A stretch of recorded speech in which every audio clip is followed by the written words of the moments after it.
आज की इस वीडियो में हम अपने लेसन 10 ऊंचाई एवं दूरी प्रश्नावली 1 का क्वेश्चन क्या समाप्त हो चुका है। ये एग्जाम्पल 2 बचा है और वो भी अवनमन कोण वाला, और 3 क्वेश्चन अवनमन कोण वाला देख चुके हैं। ठीक है, तो अवनमन कोण क्या है ये बताने की ज़रूरत नहीं है, सीधा हल करते हैं। केवल 2 ही क्वेश्चन है और ये थोड़ा सा दोनों क्वेश्चन क्या है थोड़ा सा कठिन टॉपिक है, लेकिन कुछ नहीं दिया है ना, वैसे ही दिया है जो करना है हमको। तो इसमें क्या है ना, 2 चीज़ें नहीं दिया है। एक मतलब एक भुजा दिया होता तो हम दूसरा निकाल लेते थे, लेकिन यहाँ दोनों नहीं दिया है तो हम इसे यहाँ पे चर मानेंगे। एक्स वाई जो भी है माने, ऊंचाई को एच मानेंगे और जो भी क्षैतिज रेखा उसको एक मानेंगे। देखो क्षैतिज रेखा को एक मानते हैं यहाँ पे, तो हम इनको एक मानेंगे। तो सीधा हल करता हूँ। ठीक है, एग्जाम्पल नंबर 3 2 कर दिया मैंने एग्जाम्पल। तो इसका प्रश्न आपको स्क्रीन में दिखाई दे रहे होंगे। ठीक है, और प्रश्न ये है, डायग्राम में पहले से बना के लाया हूँ। ठीक है, ताकि प्रश्न ऐसे कॉम्प्लिकेटेड है, थोड़ा सा डायग्राम से ही समझेंगे। तो देखो प्रश्न में ये है कि एक प्रकाश के स्तंभ ये ए और बी को हमने माना प्रकाश स्तंभ मतलब रोड में आप देखते हैं खंभा होता है जिसमें लाइट जल रही होती है, उसको ही प्रकाश स्तंभ बोल दिया हिंदी में। ठीक है, देखो तो ए बी यहाँ पे प्रकाश स्तंभ है। ठीक है, प्रकाश स्तंभ के शीर्ष से किसी भवन के शिखर, ये क्या है, देखो 2 चीजें होती है, एक शीर्ष बिंदु होता है, एक पाद बिंदु होता है। नीचे को पाद बोलते हैं, ऊपर को शीर्ष बिंदु बोलते हैं। ठीक है, पाद बिंदु शीर्ष बिंदु से प्रकाश स्तंभ कोई लाइट का खंभा है, उसके शीर्ष से किसी भवन के शिखर और तल पर, भवन के ये देखो ये इसको हम मानेंगे भवन, सी डी क्या है भवन। तो समझने की कोशिश करना, ये ए से अवनमन कोण बन रहा है, मतलब प्रकाश स्तंभ के शीर्ष से भवन के शीर्ष एवं तल पर अवनमन कोण देखो नीचे की ओर देख रहा है ना, यानी ये नीचे की ओर देख रहा है, देखो अवनमन कोण। ठीक है, तो अवनमन कोण क्रमशः बताया गया है 45 और 60। शीर्ष के लिए 45। ठीक है, देखो इन दोनों यहाँ पे देखो, इसको यहाँ पे 45 क्यों है और ये 60 क्यों, पहले बताता हूँ। ये क्या है, भवन है, इसके शीर्ष से पहला देख रहा है ये, तो 45 हुआ। 45 क्यों हुआ, क्योंकि हमने एक जो प्रेक्षक है यहाँ पे जो लैंड के शीर्ष से देख रहा है, शीर्ष को भवन के और तल को। ठीक है, तो शीर्ष से देख रहा है तो 45, तो यहाँ पे एक मैंने क्षैतिज रेखा खींच दिया है, क्योंकि जो ये दृष्टि रेखा है देखने वाली क्या है, दृष्टि रेखा और क्षैतिज रेखा के बीच का ही कोण होता है अवनमन कोण और उन्नयन कोण। चूंकि नीचे की ओर देख रहा है इसलिए अवनमन कोण है। ये देखो ये 45, 2 रेखा के बीच का कोण 45 और ये रेखा के बीच का कोण 60 है। ठीक है, तो ये समझना, इस रेखा को भूल जाना 60 के लिए। ठीक है, और ये 2 पता ही चल रहा है, ये कोण बन रहा है यहाँ पे एक्स ए सी 45 और ये एक्स ए और ये डी 60 डिग्री अवनमन कोण है, यानी नीचे की ओर दृष्टि रेखा है देखो। ठीक है, तो ऊपर मैंने एक क्षैतिज रेखा खींच दिया है। ठीक है, अब यहाँ पे पूछा है कि भवन की ऊंचाई 12 मीटर हो, तो भवन की ऊंचाई दिया है 12 मीटर। ठीक, 12 मीटर हो तो हमें पूछा है प्रकाश स्तंभ की ऊंचाई ए बी की पूरी ऊंचाई पूछी है। ठीक है, दूसरा पूछा है प्रकाश स्तंभ से भवन तक की दूरी, यानी ये बी डी की दूरी पूछा है। ये बड़ी रेखा और ये बड़ी रेखा पूछी गई है, और देखो केवल 12 मीटर बस दिया है किसका, भवन का। तो अब इसको मैं हल करता हूँ, ठीक है। यहाँ पे यह देखो, और मैंने कल ये भी बताया था कि जो अवनमन कोड है उसको हम उन्नयन कोड बनाते हैं, ठीक है, उन्नयन कोड ही बनाते हैं, ठीक है, यही समझना, ठीक। क्योंकि उन्नयन कोड मतलब क्या, ऊपर की ओर हो जाती है उसकी दृष्टि। तो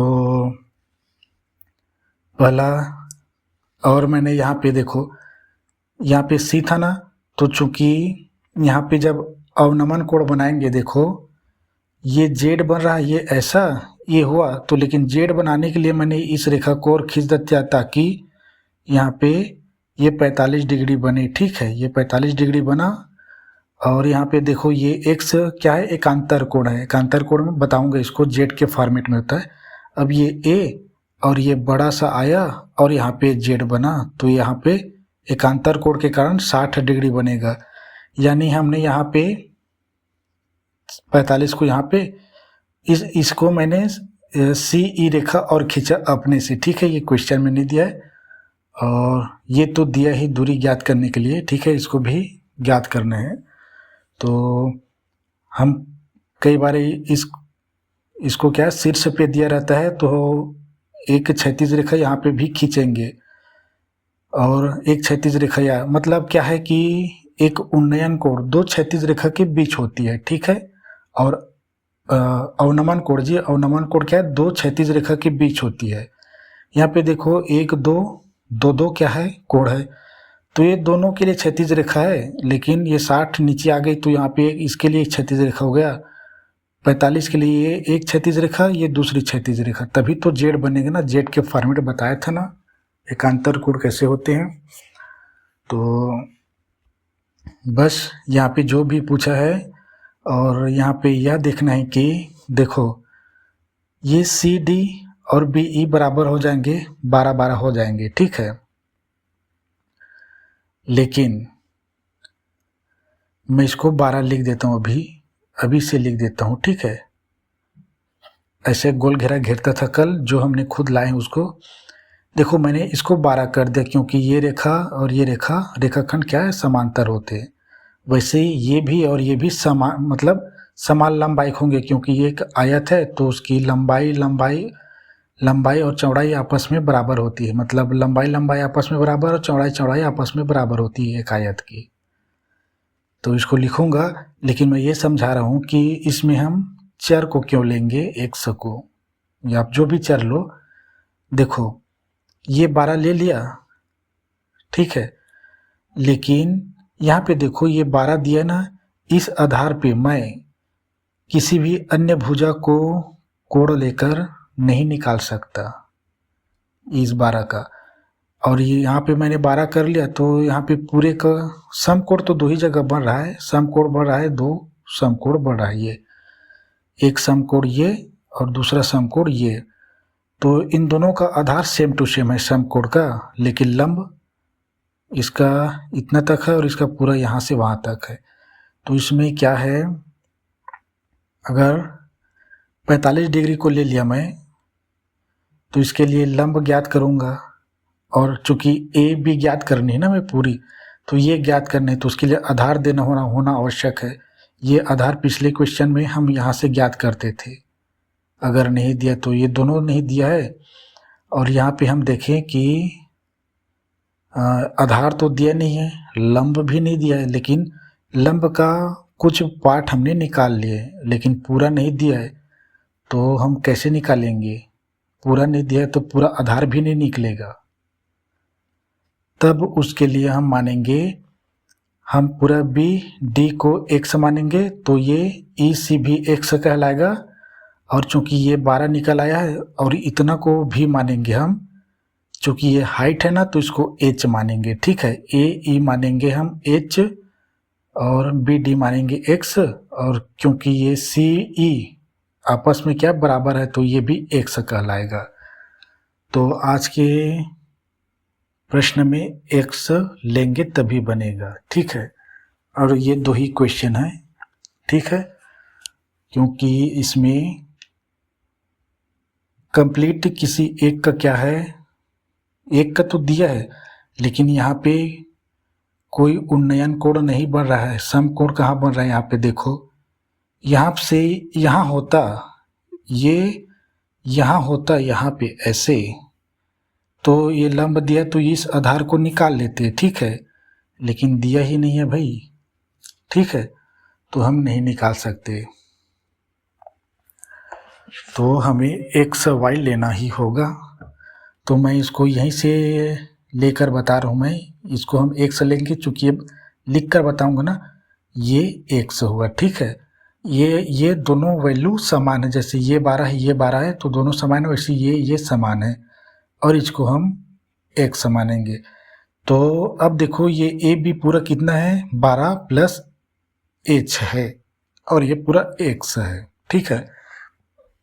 समझने की कोशिश करना, ठीक है, इतना तो दिया है करके तो इसे ही लिखते हैं, ठीक है। डायग्राम बनाए हैं, डायग्राम से समझना आसान होता है। अब मैं लिखता हूँ, माना कि ए बी क्या है? ए बी प्रकाश स्तंभ है, और मैं डायरेक्ट इसी के आधार पे लिख सकता हूँ, ए बी बराबर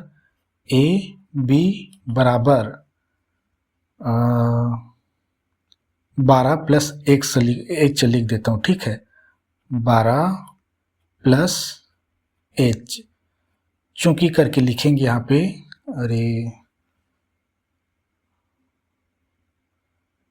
ठीक है, इसको नहीं लिखना था, अभी से शुरुआत नहीं करेंगे, क्योंकि मुझे ये भी तो लिखना है ना, बी डी ई और ये दोनों बराबर होते तब, ठीक है। इसको केवल क्वेश्चन मार्क ही लिखो, ठीक है।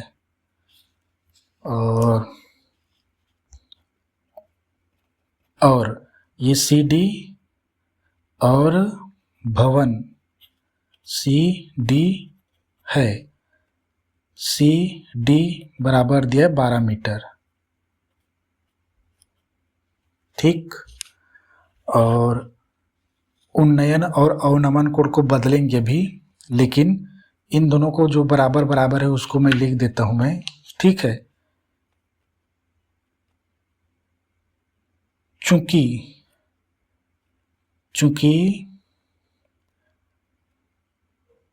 सी डी बराबर है बी ई, लिखेंगे ना, सी डी बराबर है बी ई, यहाँ पे आप नीचे लिखना, इसलिए बी ई बराबर होगा, इसे लिख सकते हो आप, ये दूसरा तरीका बता रहा हूँ ना, 12 मीटर, बी ई 12 मीटर है, ठीक है। अब मैं इसको गोल घेरा लगा देता हूँ, इसको हमने भी लिखा है ना, इसको अब स्पष्ट दिख रहा है, ठीक है, गोल घेरा लगाए तो अब ये बी डी, माना बी डी को लिखता हूँ मैं, हम ये नहीं लिखेंगे कि प्रकाश स्तंभ से भवन की दूरी बी डी है करके, सीधा लिख सकते हैं, दिया है या माना करके लिखेंगे, माना कि बी डी बराबर x है, तो चूंकि बी डी बराबर है किसके? ये बी डी बराबर है किसके? सी ई लिखेंगे, ठीक है, सी ई के बराबर है, सी ई के, इसलिए सी ई बराबर, चूंकि बी डी एक्स है तो सी डी भी एक्स होगा। गणित में इतना आप इसको नीचे लिख सकते हो, या यही ऐसे भी चल जाएगा, ऐसे नहीं। मैं ये सोच रहा हूँ कि लंबा नहीं खींचना चाहिए जो चीज़ें दिया है। अब हमारे पास केवल अवनमन कोण का बस बचा है, ठीक है। अवनमन कोण को उन्नयन कोण में बदलेंगे। अवनमन कोण पहले लिखता हूँ, चूंकि शीर्ष है ना तो 45 का पहले, ठीक है, तो कोण हमेशा ए बनेंगे, ठीक है। और इसके जो निकल रहे रेखाएं वो एक्स सी है और एक्स डी है, ठीक है। तो दिया है अवनमन कोण, ऐसे कोण एक्स ए सी बराबर 45 डिग्री। ठीक है, एक्स ए सी बराबर 45 डिग्री। तो अब इसको हमने 45 डिग्री किए ना एकांतर कोण के कारण, तो इसको मैं लिख रहा हूँ यहाँ पे अब, क्योंकि उसको, तो अब इसको पहले लिखेंगे तो एक्स कोण एक्स ए सी बराबर में है इसके ए सी ई। ठीक है, ए सी, अब ये कोण सी हो जाएंगे, लेकिन ए और ये सी के बीच में ये ए ई के मिलन बिंदु पर जो सी कोण बन रहा है वो 45 को लिख रहा हूँ, बराबर कोण ये ए सी ई बराबर 45 कोण। अब ये चूंकि एकांतर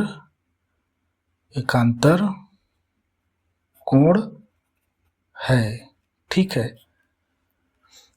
ये एकांतर कोण के कारण ये सी भी 45 डिग्री का हो गया, और यहाँ पे केवल ए बस 45 नहीं, अब सी कोण भी 45 का हो गया।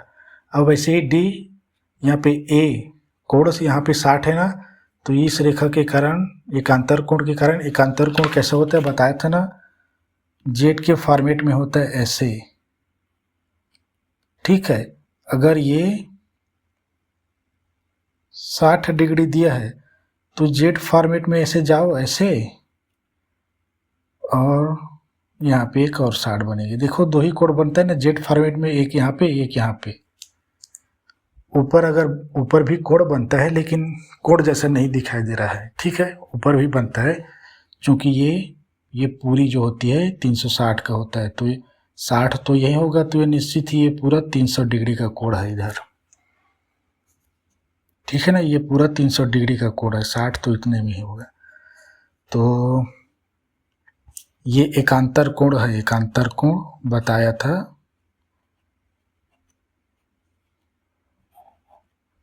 ठीक है, तो अब दूसरा लेते हैं, और अवनमन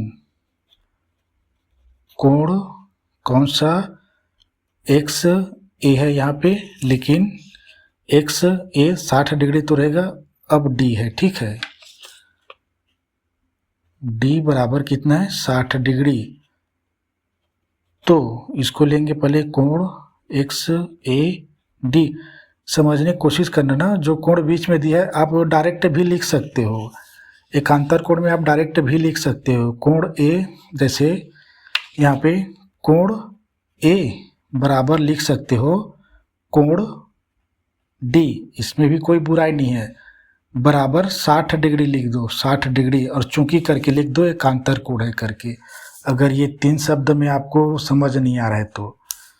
और यहाँ पे कोण ए बराबर ये कोण सी 45 है ना, कोण सी बराबर लिख दो 45 डिग्री, और लिख दो चूंकि ये एकांतर कोण है करके। अगर समझ में नहीं आता है तो बिल्कुल ये गलत नहीं है, बिल्कुल सही है। ठीक है, लेकिन इसमें बताया जाता है उसकी निकलने या मिलने वाली अन्य दो रेखा कौन सी है करके, लेकिन हम यहाँ पे केवल कोण ए बता रहे हैं। यहाँ पर बीच में ए है तो कोण ए है, यहाँ पर ए है, यहाँ पे देखो सी है, तो यहाँ पर ये डी आ जाएगा। ठीक है, तो ये ए डी बी, आप इसको भी ट्राई कर सकते हो प्री बोर्ड में, या प्री बोर्ड होता है ना उसमें, या अर्धवार्षिक में। ठीक है, तो टीचर इसको गलत नहीं कर सकता, और बहुत सारे कोण पढ़ते ना वहाँ पे ऐसा ही यूज़ किया जाता है, डायरेक्ट, और ये बताता है कोण ए है वो 60 डिग्री है, कोण डी है वो भी 60 डिग्री है, चूंकि करके लिख दो एकांतर कोण है करके, बिल्कुल सही है। ठीक है, नहीं समझ में आता है ये 3 चीज़ें तो यहाँ पे बराबर करके लिखता हूँ अब कोण ये ए डी बी। ठीक है, कोण ए डी बराबर 60 डिग्री, चूंकि एकांतर कोण है। बस, और हमें ये उन्नयन कोण बना लिए, उन्नयन कोण बना लिए, एकांतर कोण उसके कारण ही उन्नयन कोण बन जाता है। अब कुछ नहीं है, एक समकोण क्या है, यहीं पे लिख देता हूँ समकोण। ये समकोण त्रिभुज, समकोण त्रिभुज देखो, पहला देखो, पहला हम ना इसको लेंगे 45 वाले को, या आप जिसको भी ले लो, और क्योंकि किसी का तो दिया नहीं एक्चुअल वैल्यू, तो पहले इसको हल कर लो, फिर इसको हल करो, या इसको हल करो, या इसको जो भी पहला ऊपर में दिया तो ऊपर वाले पहला कर रहा हूँ। समकोण त्रिभुज ए ई देखो, ए लिया उसके बाद ई, क्योंकि ये 90 डिग्री का कोण है ना, तो समकोण लिखा, ये समकोण लिखा, ठीक है। बाद में लिखूंगा ये ई, और उसके बाद ये सी, ठीक है। एक समकोण ये लेंगे, और दूसरा समकोण क्या होगा, ये ए, समकोण त्रिभुज ये ए बी, यहाँ पे 90 डिग्री का साइन है, ये 90 डिग्री है, ठीक है। यहाँ पे 90 नहीं लिखा, यानी यहाँ पे 90 डिग्री का कोण है, बी डी, ये दो समकोण है।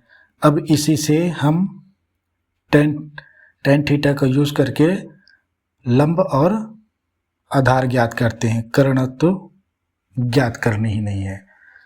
तो ठीक है, फटाक से हल करता हूँ। 2 क्वेश्चन है, दोनों बड़ा बड़ा है, ये 5-7 मिनट में हो जाए। तो समकोण कौन सा लिया था, देखो इसको ले रहा हूँ, ठीक है। ये समकोण ले रहा हूँ, समकोण त्रिभुज समकोण त्रिभुज ए ई सी में थीटा बराबर लिख रहा हूँ 45 डिग्री, ठीक है। चूंकि करके लिख लेना, ये ए सी, या आप डायरेक्ट कोण सी बराबर दिया है 45 डिग्री भी लिख सकते हो, ठीक है। समझ में नहीं आ रहा है तो ये सी, इस समकोण में सी दिया नहीं है, तो आप डायरेक्ट लिख भी सकते हो, नहीं भी लिख सकते हो, सी और ये ई दिए ना, कोण ए सी ई है, ठीक है। ये मेरे अनुसार से ठीक है। आप डायरेक्ट लिख सकते हो, उसमें कोई गलत नहीं, वैसा लिखा जाता है।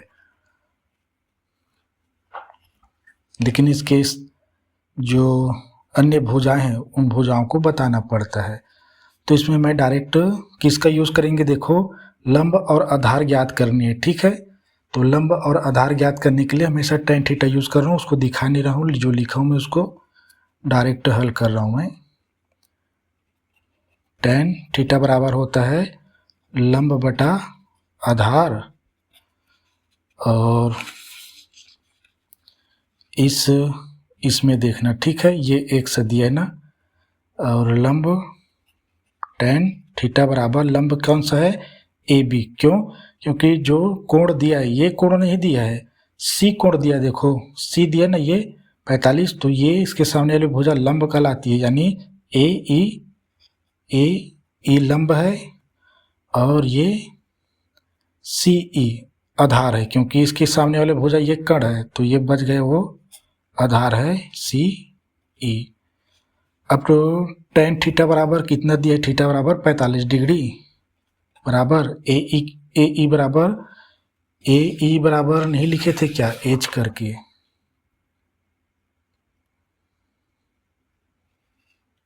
यहाँ पे लिखना था, क्योंकि चलो हाँ, यहाँ पे बचा है हमारा जगह, तथा करके लिखता हूँ, तथा ए ई बराबर एक्स है, तो एक्स है तो पूरा जो ए बी बराबर 12 प्लस एच है ना, एच, ठीक है। देखो एच है तो ये पूरा, ठीक है। और एवं करके लिखता हूँ, एवं बी डी बराबर मान लिया क्या, ये तो मान लिया, एक से मान लिया हमने, ठीक है, बराबर वाला लिख चुका था, यही बस बचा था। ठीक है, तो ये इसको नहीं लिखना, ठीक है ना, ये इसको लिखना भूल गया था सारी चीज़ों को। और ऐसा नहीं कि लिखना भूल जाएंगे, क्योंकि सब चीज़ें हल करेंगे तो सामने आएंगे ना, जैसे अभी आया मेरा। तो ठीक है ना, ये यहाँ पे दिखाई दिया ए बी बराबर 12 प्लस एच है। ठीक है, ये 12 प्लस एच है जी, जल्दी करता हूँ, समय नहीं है। ठीक है, इस 12 का भी यूज़ नहीं करेंगे क्योंकि वो दूसरे समकोण में देखेंगे। 45 डिग्री है यहाँ पे, और ए ई एच दिया है, एच हमने माना है। ठीक है, और ये सी ई एक्स। ठीक है, 45 डिग्री का कितना होता है, 1 बराबर एच एक्स। यहाँ पे लिख लो tan 45 डिग्री बराबर 1 होती है, इसमें त्रिकोणमितीय सारणी में x एकम x बराबर h। ये कोई वैल्यू नहीं निकला क्योंकि कोई वैल्यू दिया ही नहीं है। ठीक है, तो ये हमारा पहला समीकरण है। ठीक है, अब हम समकोण दूसरे में चलते हैं।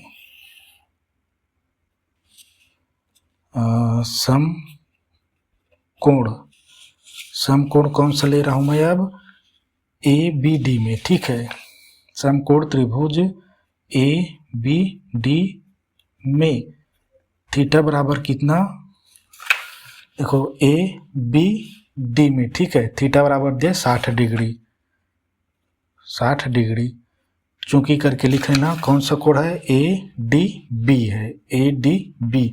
आप डायरेक्ट कोण डी लिख सकते हो। ठीक है, तो कोण ए डी बी बराबर 60 डिग्री। ठीक, अब सीधा मैं tan थीटा यूज़ करता हूँ, और इसका ए बी बराबर दिया है, ए बी बराबर दिया 12 प्लस एक्स एच है ना, ए बी बराबर 12 प्लस एच। एच की वैल्यू निकल आई तो ये पूरा ए बी का मान निकल आएगा, और एक्स की वैल्यू निकल आई तो ये पूरे के निकल आएंगे। ठीक है, तो हमारे लिए बड़ा सरल सा समीकरण है।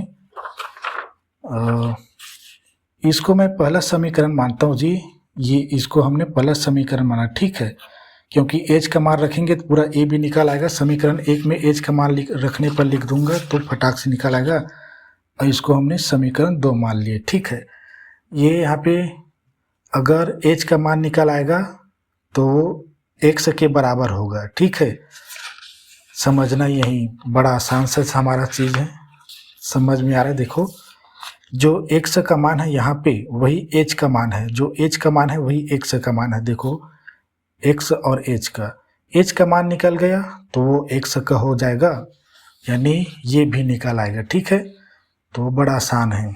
और यहाँ पे h का मान निकलने पर जो भी संख्या आएगी 12 के साथ जोड़ देंगे तो पूरा a भी निकल आएगा। तो फटाक से करते हैं, ये ए बी लंब होगा और ये बी डी आधार होगा। ठीक है, tan थीटा बराबर लिखता हूँ ए बी लंब। ठीक है, यहाँ पे लंब बटा आधार लिख चुका हूँ, ये ए बी डायरेक्ट लिख रहा हूँ, और ये बी डी आधार है। ठीक है, ये बी डी आधार है, ये 12 प्लस एच है और ये एक्स है। ठीक है,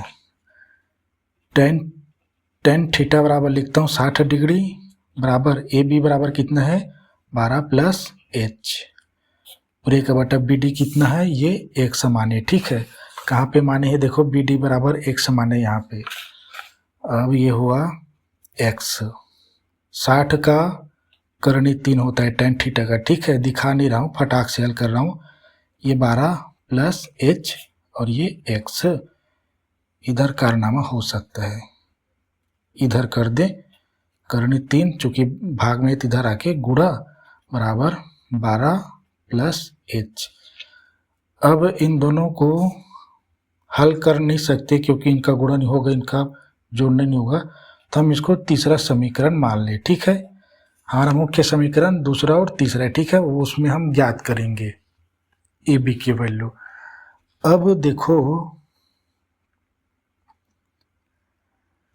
या मैं तो ये कहता हूँ कि आप यहाँ पे x बराबर क्या दिया है, h दिया है ना, आप यहाँ पे करणी 3 यहाँ पे लिख दो डायरेक्ट, x को यहीं पे रख दो चूँकि गुणम है तो इसको करणी बना दो, तो x बराबर में h है, x बराबर में जो भी ये भी दिया है, ठीक है। तो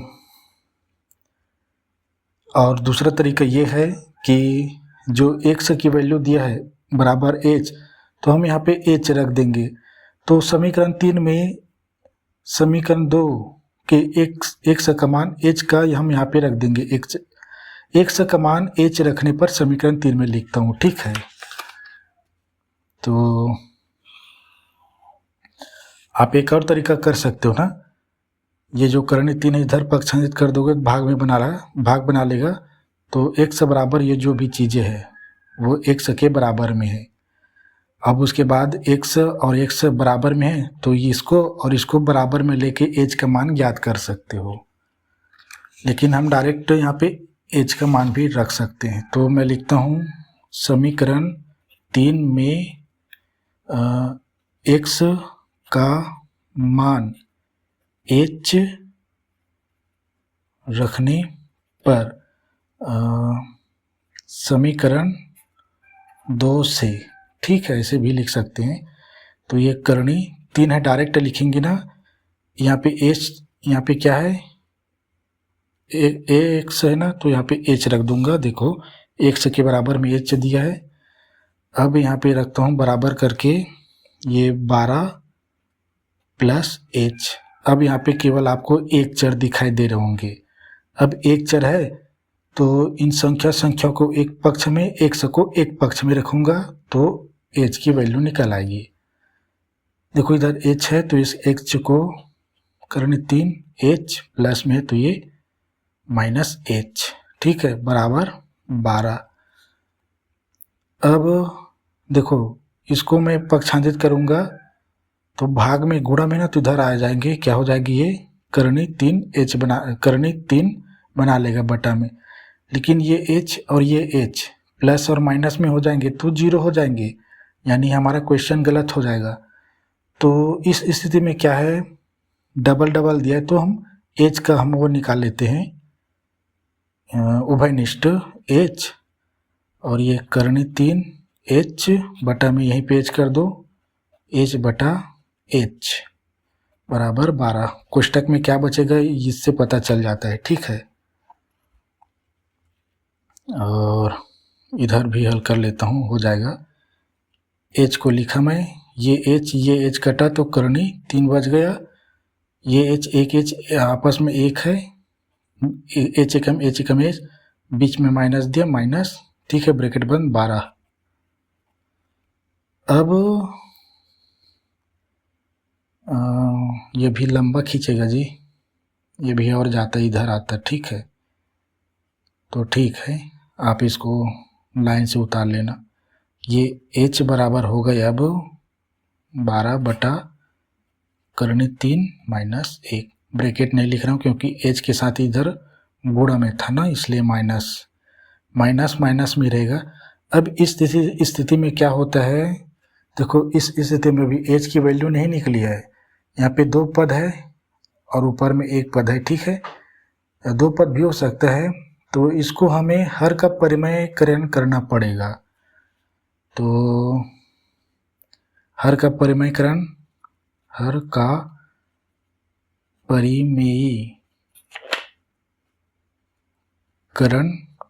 करने पर बड़ा आसान होता है। h बराबर लिखो 12, क्योंकि ये हमारा क्या बन जाएगा, सर्वसमीका से हल हो गई है, ठीक है। हम करणी 3 माइनस 1 को घटाएंगे तो हम नहीं जानते कितना घटेगा, तो हर का परिमेयकरण करते हैं, कैसे करते हो बताता हूँ मैं।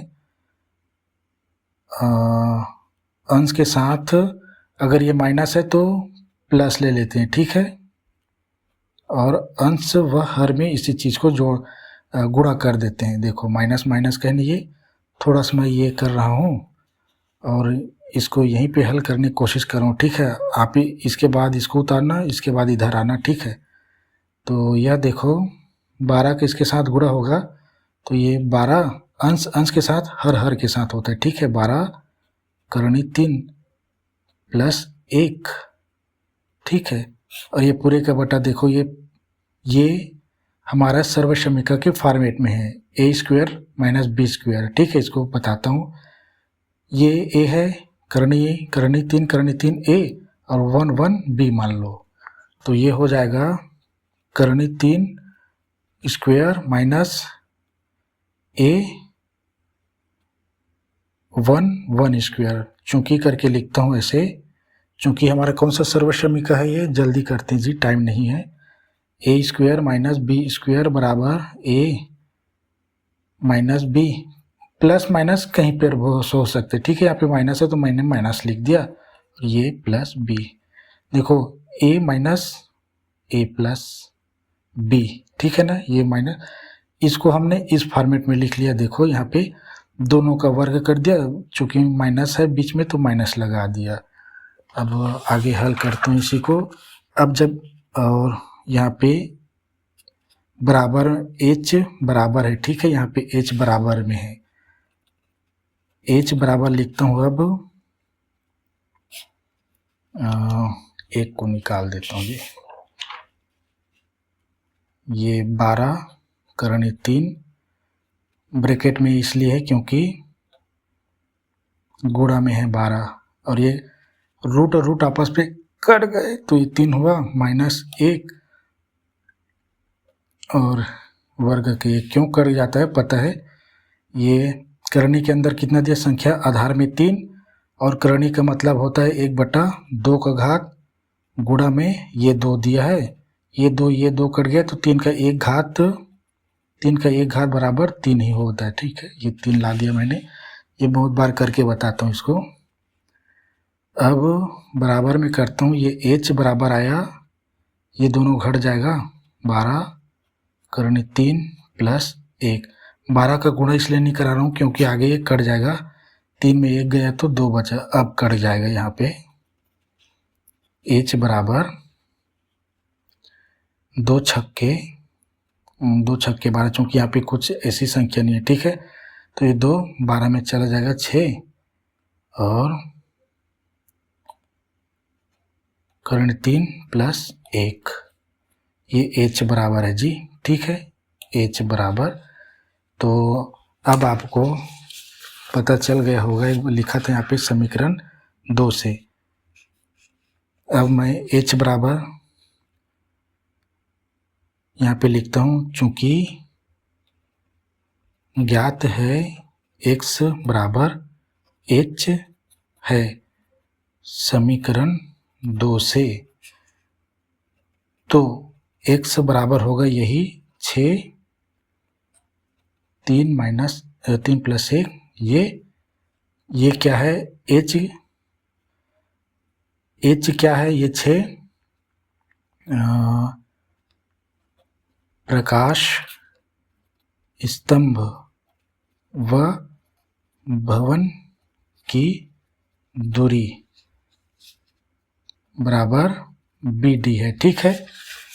कहाँ पे लिखा था, ये देखो BD, यही हमें पूछा था BD, तो BD का आंसर आया, तो BD बराबर यही 6 करनी 3 प्लस 1, ये हमारा आंसर है, ठीक है। अब दूसरा समीकरण, अब हमारा एक और चीज़ पूछा है, AB पूछा है, और हमारा पहला समीकरण है AB बराबर 12 प्लस h। तो समीकरण 1 में h का मान रखने पर लिख रहा हूँ, ठीक है। यहाँ पे ये लिख देते हैं, समीकरण 1 में h का मान रखने पर, ठीक है। और यही जो दिख रहा है वही है, AB बराबर ये 12 दिया है प्लस दिया है, उसके बाद ये 6 और ये करनी 3 ब्रैकेट में, ठीक है, प्लस 1। अब इसको हल करेंगे तो AB, ये भी क्या है, ये प्रकाश स्तंभ की ऊंचाई है। तो फटाक से करता हूँ जी, बहुत टाइम हो गया। इस संख्या में अकेले में है, ये दोनों तो जुड़ेगा नहीं, ये दोनों जुड़ेगा नहीं क्योंकि इसके साथ गुणा है और बॉडमास का सिद्धांत कहता है पहले गुणा कराओ। तो ए बी बराबर लिखता हूँ, ये 12 प्लस 6 कर्ण 3, 6 का इसके साथ गुणा प्लस है, यहाँ पर भी प्लस है तो प्लस 6 कम 6। अब यहाँ पे एक संख्या, यहाँ पे एक संख्या, इन दोनों का कुछ झमेला हो जाएगा तो 12 6 18 हो जाएगा। ठीक है ना, हो जाएगा जी, हो जाएगा। ए बी बराबर ये 6 कर्ण 3 को पहले लिखता हूँ, फिर ये प्लस 12 प्लस 6 लिख दिया। ठीक है, अब समझ में आएगा आपको। प्लस प्लस में तो 12 6 18। अब यहाँ पे आप देख रहे हो कि ये तो 6 के पहाड़े में जाता है, यानी 6 को उभयनिष्ठ निकाल देते हैं। ठीक है, हमेशा उभयनिष्ठ निकालने का ही कार्य करते हैं इस स्थिति में हम लोग। ठीक है, तो क्योंकि ये दोनों आपस में जुड़ेगा नहीं, उभयनिष्ठ निकाल दो। 6 के पहाड़े में 18 आता है। ठीक है, 6 3 18, तो छोटी को निकाल रहा हूँ मैं। और ये 6 प्लस 18/6, और थोड़ा इधर कारनामा कर देता हूँ। ये ए बी बराबर 6 कम 6 6 कम 6। ठीक है, 6 तो ये यहीं पे आ रहेगा। ठीक है, वहाँ हमारा उभयनिष्ठ, फिर 6 कम 6 कम कर गया, चूँकि यहाँ पे कोई करणी नहीं है तो करणी नहीं कटेगा, तो करणी 3 यहाँ पे प्लस प्लस 6 3 18, ये ए बी की दूरी है। तो ये रहा हमारा कार्य पहले प्रश्न का।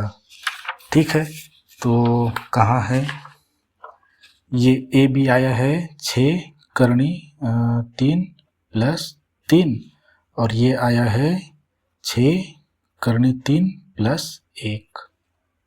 ठीक, ये x और ये x बराबर है, तो आप इसको यहाँ पर भी लिख सकते हो। ठीक है, तो ये थोड़ा सा बड़ा था क्वेश्चन। ठीक है, अब डायरेक्ट हम चलते हैं लास्ट प्रश्न इस चैप्टर का, और ये रहा। इसका भी डायग्राम पहले से बना चुका था, वीडियो लंबा हो जाएगा मैं जानता था, बड़ा बड़ा क्वेश्चन है इसलिए 42 मिनट तो यही हो गया पहले में। इसको देखते हैं 20 मिनट में।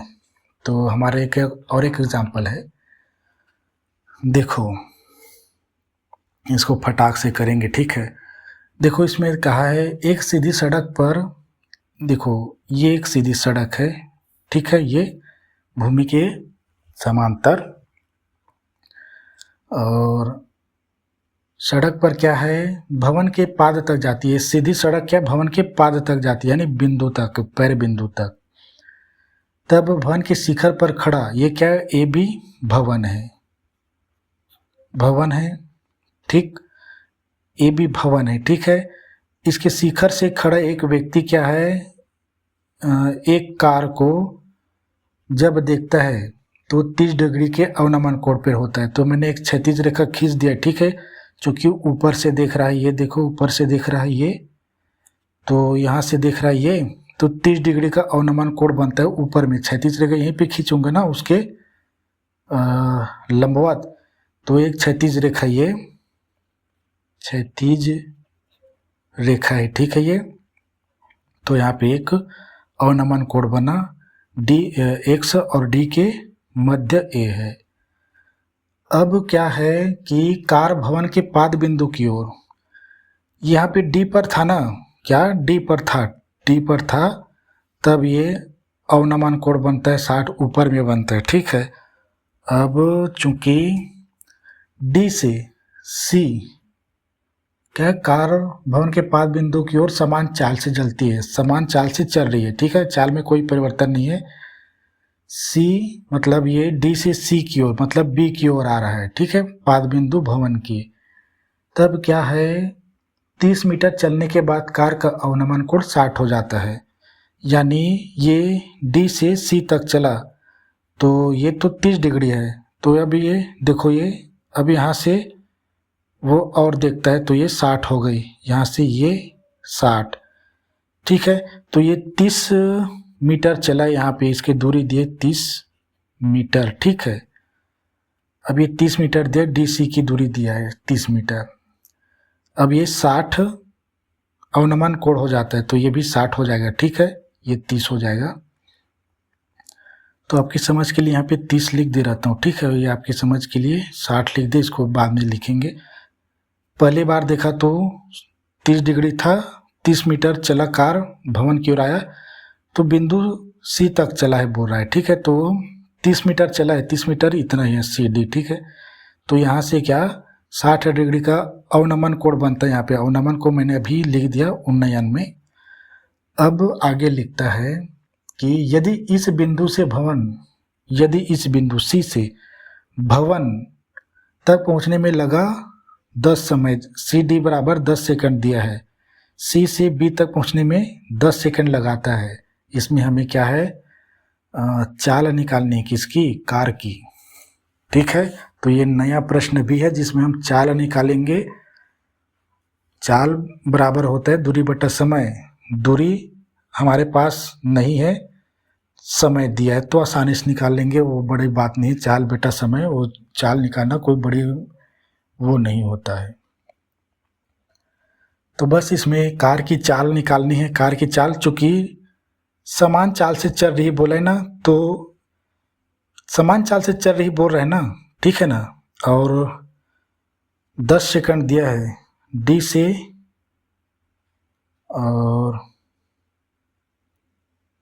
ठीक है ना, दूरी निकालेंगे, यहाँ से 10 सेकंड लगाता है बोल रहे हैं, यहाँ से ये डी से सी तक तो नहीं बोला, अन्यथा यहीं से निकाल देते हैं, ठीक है, समान चाल से चल रहा है, ठीक है।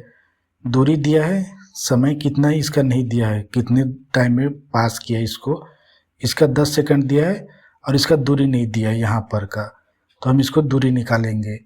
और यहाँ पे भवन की ऊंचाई भी ज्ञात करने के लिए कहा है, बड़ा लफड़ा है ना, यानी ये पूरे भवन की ऊंचाई ज्ञात करेंगे, ये नहीं दिया है, और यहाँ सी से बी तक की दूरी मैंने मानूंगा x, इसको भी नहीं दिया है।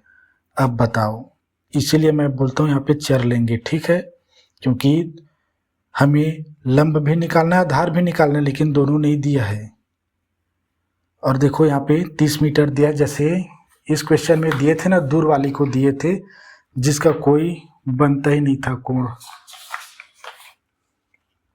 देखो ये 12 मीटर दिया था, अगर यहाँ से एक रेखा खींचने वाली चीज़ें दी होती क्वेश्चन में तो इस पूरे का आधार निकाल देते, लेकिन नहीं है।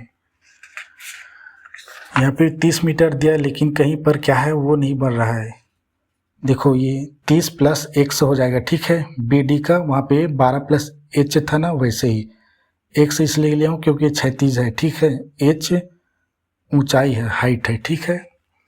तो ठीक है, इसको हल करता हूँ मैं, दिया है करके तो इसे ही लिखेंगे, किसको, डायग्राम को। अब इस डायग्राम के आधार पे हम लेंगे जो भी लेना है। हमें टाइम दिया है 10 सेकंड, सी से बी तक की दूरी ज्ञात करने में कितना समय लेगा, बी से सी तक 10 सेकंड, और इन दोनों के बीच की दूरी x है, और हाइट निकालनी है h। जब x निकल आएगा तो इसमें क्या पूछा है, ये b और d की दूरी तो पूछा ही नहीं, इसमें कार की चाल निकालनी है, x निकालना है, h निकालनी है, उसके बाद कार की चाल निकल आएगा। x निकल आया मतलब समझ लो कार की चाल निकल आई, तो बस वैसा ही करना है, tan थीटा लेना है। माना a b भवन है, ठीक, और ए बी भवन है, और ए मान यहीं पे लिखता तो एक भी भवन है, एवं ए बी बराबर एच है, ठीक है, एच मान लिया क्योंकि इसको हमें ज्ञात करनी है, ठीक। उसके बाद अवनमन कोण, तो अवनमन को उन्नयन बनाएंगे उस समय लिखेंगे, और सी डी और सी डी बराबर 30 मीटर, एवं बी सी बी सी बराबर एक्स है, ठीक है, बराबर एक्स है नहीं है, हमने माना ही इसको, ठीक है। तो थोड़ा सा रुकना,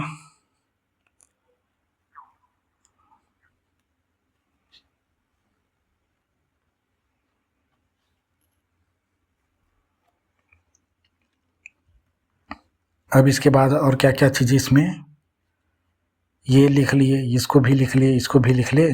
अब बच गया है अवनमन कोण को उन्नयन बनाना एकांतर कोण से, ठीक है। और ज्ञात क्या करनी है, और दिया है, क्या दिया है, तथा दिया है सी से बी तक तय करने में लगा समय बराबर 10 सेकंड। तो कार की चाल बराबर ज्ञात करनी है, ठीक। सी से बी तक, सी से बी तक क्यों लिखा, बी से सी नहीं लिखा, ठीक है, क्योंकि उल्टा हो जाएगा। कार इस दिशा में चलता जा रहा है, ठीक है, इस दिशा में चलता जा रहा है। तो अब वही चीज़ें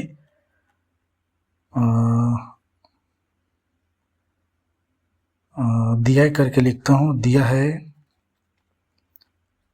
अवनमन कोण कौन सा, x A D, x A D बराबर 30 डिग्री, ठीक है। ये इन दोनों रेखा के बीच में, ये देखो, ये और ये, इस बीच वाली रेखा को 60 के लिए भूल जाना ना, ये इस वाले को, ये 30 के लिए था, तो ये 30 डिग्री है। तो पहले इसको लिखो, कोण एक्स ए डी बराबर, अब ये डी हो जाएगा बीच में, तो ये ए बी, और आप सीधा ए डी बी लिखेंगे, ठीक है। सी भी लिख सकते हैं, लेकिन समकोण तो ये बनेगा ना, ये नहीं बनेगा, ठीक है, ये बी बनेगा। तो मैं लिखता हूँ कोण ए डी बी बराबर 30 डिग्री, चूँकि एकांतर कोण इतना ही काफ़ी है, लिखने की ज़रूरत नहीं। और अवनमन कोण कौन सा दिया, आप 60 वाला लेते हैं, एक्स ए बीच में रहेगा, एक्स ए हो गया, और ये सी है, ठीक है। क्योंकि देखो ये रेखा और इस रेखा के बीच में है, ठीक है। थोड़ा सा कलाकृति करने से गलत हो जाता है, एक्स ए और ये सी बराबर 60 डिग्री। तो कोण एक्स ए सी बराबर कौन सा है, अब ये सी है, बीच में सी रखेंगे तो इसका अन्य भुजा ए और बी है, ए सी बी लेता हूँ, कोण ए सी बी, बी सी बीच में देखो 60 डिग्री, क्यों, एकांतर कोण है, एकांतर कोण के कारण हमने डायरेक्ट ला लिए। अब क्या है, अब इसमें कुछ ऐसे चीज़ें दिया है, पूछा है, उसको लिख लिए, ए बी एच दिया है, बी सी एक्स दिया है, ठीक है। और कार की चाल निकालने 20 से 10 सेकंड तक लिख लिए। अब कुछ नहीं है जी, चूँकि ये हमारा एक ही दो समकोण है, एक समकोण कौन सा है, देखो एक समकोण ये ए, देखो हम ना पहले वहीं पे लिख लेंगे, ये डी बी बराबर चूंकि करके लिख दूंगा मैं, 30 प्लस एक्स लिख दूंगा, ठीक है, वहीं पे। तो समकोण हमारा एक है, किसको आप लेंगे, किसी को भी लो, ठीक है, आप किसी को भी लो, पहले 30 से ही शुरू करते हैं, ठीक है। ये पहले दिया है तो, और चूंकि इसमें क्या है 30 दिया है ना, तो कुछ कलाकृति हो जाएगा। समकोण त्रिभुज कौन सा, A B D, A B D, दूसरा समकोण लेंगे ए बी और ये सी, ए बी सी, और इसमें थीटा का मान 30 है, इसमें 60 है। ठीक है, डी ये सी है ना, ये सी है, ये सी है, सी है, सी है। तो फटाक से लेता हूँ यहीं पे, सीधा लेते हैं सम कोण, रोज ए बी तो रहेगा, बी हमेशा सम कोण में है, और ये डी में थीटा बराबर कितना है 30 डिग्री, चूंकि करके लिखेंगे कौन सा कोण 30 डिग्री है, तो ये A D B, A D B. ठीक है, कोण हमारा कौन सा है, ए डी बी बराबर 30 डिग्री। अब मैं सीधा लिखता हूँ, क्योंकि ये आधार है, ये लंब है, एक्स आधार में इन दोनों को जोड़ेंगे और इन दो एक्स निकालेंगे। ठीक है, यहाँ पे लंब आधार ही पूछी है, देखो करना का कोई लेना देना नहीं है, तो मैं डायरेक्ट लिखता हूँ, मैं tan ही लेंगे, क्योंकि tan थीटा बराबर होता है लंब बटा आधार।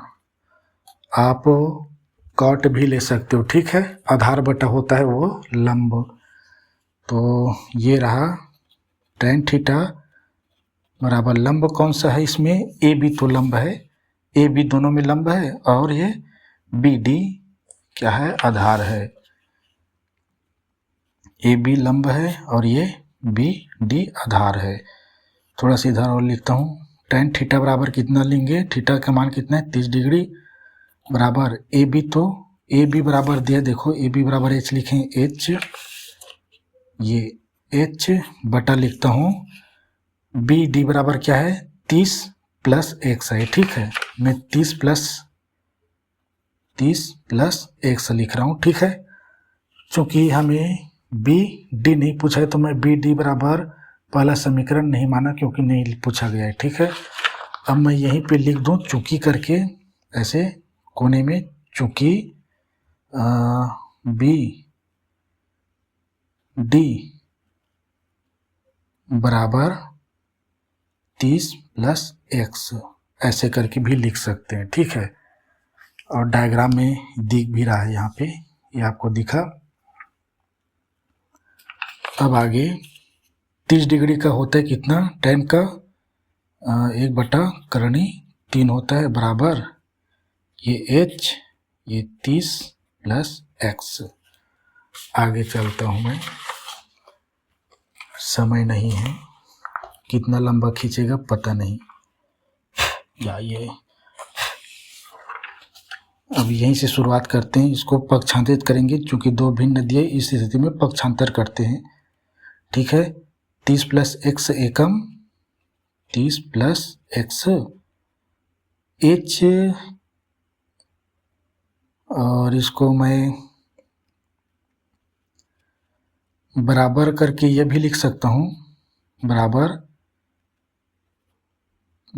3 करणी एच, और कहीं पे हमें अन्य समीकरण में क्या करना पड़ेगा, जब इसका आएगा तो x को हमें x h को किसी एक को बराबर में लेंगे। ठीक है, तो इसको मैं मान लेता हूँ पहला समीकरण। ठीक है, सेम वैसा ही करेंगे पिछले क्वेश्चन की भांति। अब दूसरा समीकरण लेता हूँ मैं, दूसरा समकोण त्रिभुज ए बी तो दिया है, और ये सी है। ठीक है, ये देखो सी है, सी में क्या थीटा बराबर दिया है 60 डिग्री, चूंकि करके लिखता हूँ ए सी बी, आप कोण सी ऐसे करके लिख सकते हो। ठीक है, 60 डिग्री। अब मैं क्योंकि इसमें लंब आधार दिया है, तो डायरेक्ट लंब आधार लिख रहा हूँ। ठीक है, tan थीटा ही ले रहा हूँ, बोल रहा हूँ जी, tan थीटा लेंगे, tan थीटा बराबर लेंगे लंब ए बी, लंब कौन सा है आपको पता होनी चाहिए, बी सी। ठीक है, एच दिया है और ये एक्स दिया है, बस। थीटा बराबर दिया है कितना 60 डिग्री,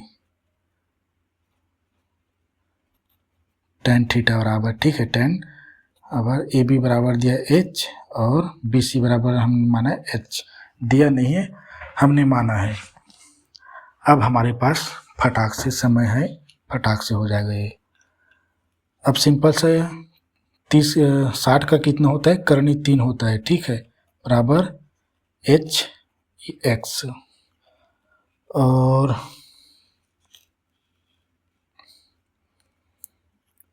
एच बराबर करनी 3 एक्स निकल सकता है, ठीक है, क्योंकि ये हो जाएगा, पक्षांतरित कर देंगे तो एक्स एच, ये हमारा दूसरा समीकरण। अब ये एच के स्थान पे हम रखेंगे यहाँ पे रखेंगे, ठीक है, इसको, ठीक है, यहाँ पे एच के स्थान पे यहाँ पे रखेंगे, तो मैं लिखता हूँ, क्योंकि यहाँ पे एक का एक्स एच का, अब ये क्या है, ये देखो यहाँ पे एच का पूरा मान नहीं निकला है, एक्स का भी पूरा मान नहीं लिख रहा है, 2 चर अभी भी है, ठीक है, तो मैं ये कर रहा हूँ, ये एच स्वतंत्र है, उसके स्थान पे कुछ चीज़ें दिया है, अब इसको मैं यहाँ पे रख देता हूँ, ठीक है, समीकरण एक में एच का मान रखने पर, ठीक है, लिखना टाइम नहीं है, समीकरण एक आपको दिखाई दे रहे हैं, ठीक है, इसमें अब जो एच एक्स का मान निकलेगा, बस 30 लिखूं, सीधा डायरेक्ट लिखेंगे, ठीक है, एक्स नहीं लिख, एक्स का करनी 3, अब एच के स्थान पे लिखूंगा गुणा करके करनी 3 और ये एक्स, अब आपको दिखाई दे रहा होगा यहाँ पे एक्स है, यहाँ पे एक्स है, यानी एक ही चर है, संख्या को एक तरफ और एक्स को एक तरफ करेंगे तो एक्स की वैल्यू निकल आएगी, फाइनल आंसर यहाँ पे। तो इन दोनों का तो पता है आपको क्या होगा, करनी 3 का 3, ये एक्स, ठीक है ना, ठीक है, ये प्लस में एक्स को हम इधर ला लें तो ये 30 बराबर 3x प्लस में तो माइनस एक्स, ये 30 बराबर 3 में यहाँ पे 1 है तो 2x हो गया। अब ये x बराबर डायरेक्ट लिख रहा हूँ मैं 30/2 बराबर 15, चूँकि मीटर में तो x बराबर आया हमारा 15 मीटर, ठीक है, तो यहाँ पे ये 15 मीटर ले लेते हैं। अब x का मान चूँकि स्वतंत्र संख्या में प्राप्त है, ठीक है, x बराबर लिखता हूँ मैं, अब यहाँ पे x का मान रखता हूँ समीकरण 2 में x का मान रखने पर, ठीक है, तो हमारा h की मान भी निकल आएगी। क्यों रख रहा हूँ समीकरण 2 में, क्योंकि यहाँ पे ना कचरा हो जाएगा, ठीक है, यहाँ पे x का मान 15 लिखूँ, खत्म। समीकरण 2 में x बराबर 15 रखने पर या x का मान रखने पर, ठीक है, तो ये करनी 3 गुणा में 15 बराबर h बराबर ऐसे लिख सकते हो, गुणा में है तो ये h बराबर 15 करनी 3, 15 को हम इधर ला लिए, चूँकि यहाँ पे गुणा है तो ये हमारा मीटर में है, ये हमारा आंसर है। क्यों, क्योंकि h ए बी बराबर 15 करनी 3 मीटर, ये ए बी क्या है, भवन की ऊंचाई पूछा गया था, देखो भवन ए बी है, ए बी बराबर एच है, ठीक है, और यहाँ पे हमें ज्ञात भी करना था ना एक्स, क्योंकि सी से बी तक की दूरी ज्ञात करने में कितना समय ले रहा है, 10 सेकेंड, तो कार की चाल निकालता हूँ मैं, अब निकालता हूँ मैं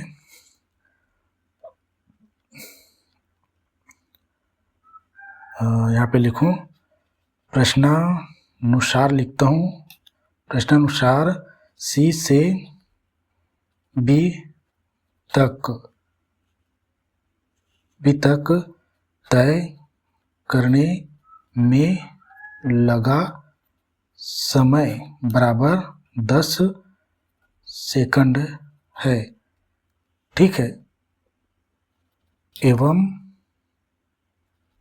दूरी कितनी है, देखो x बराबर 15 मीटर है, दूरी बराबर 15 मीटर। ठीक है, तो कार की चाल बराबर क्या होता है? चाल बराबर होता है दूरी बटा समय। बराबर करके लिखो, दूरी दिया है 15, समय दिया है 10, बराबर कार की चाल निकलेगा 10 एकम 10 और 5 बज गए, उसके 10 लगा दिया, 5 में 0 गए तो 10 पंचे 50। और ये होता है, चूंकि मीटर है तो मीटर प्रति सेकंड है। ठीक है, मीटर प्रति सेकंड क्यों लिखा? क्योंकि मीटर दूरी है, प्रति दूरी क्या है? मतलब मीटर के लिए, और प्रति यानी बटा समय सेकंड में। दूरी दिया मीटर में तो मीटर में, बटा यानी पर हो गया, समय यानी सेकंड में दिया है तो ये सेकंड है, सेकंड जो भी रहे। ठीक है, तो ये हमारा आंसर है। आप कार की चाल बराबर में कार की चाल उतारते जाएंगे। ठीक है, तो ये हुआ हमारा संपन्न हुआ ये लेसन। नेक्स्ट लेसन हम देखेंगे वो है लेसन 11 है शायद, और वो है आकृतियों में समरूपता है। ठीक है, आकृतियों में, ज्यामितीय आकृतियों में समरूपता है। ज्यामितीय आकृति जो भी रहे, त्रिभुज हो गया, चतुर्भुज हो गया, ठीक है, उसमें समरूपता देखनी है। कोई बड़ी गणित नहीं है इस प्रकार की, लेकिन प्रमेय दिया है। ठीक है, तो वो बड़ा झंझट है। सबसे माथापच्ची करने वाला लेसन 11 ही है। ठीक है, तो ठीक है, ये चैप्टर भी ख़त्म और ये वीडियो भी ख़त्म। ठीक है, तो मिलते हैं नेक्स्ट 11वें में।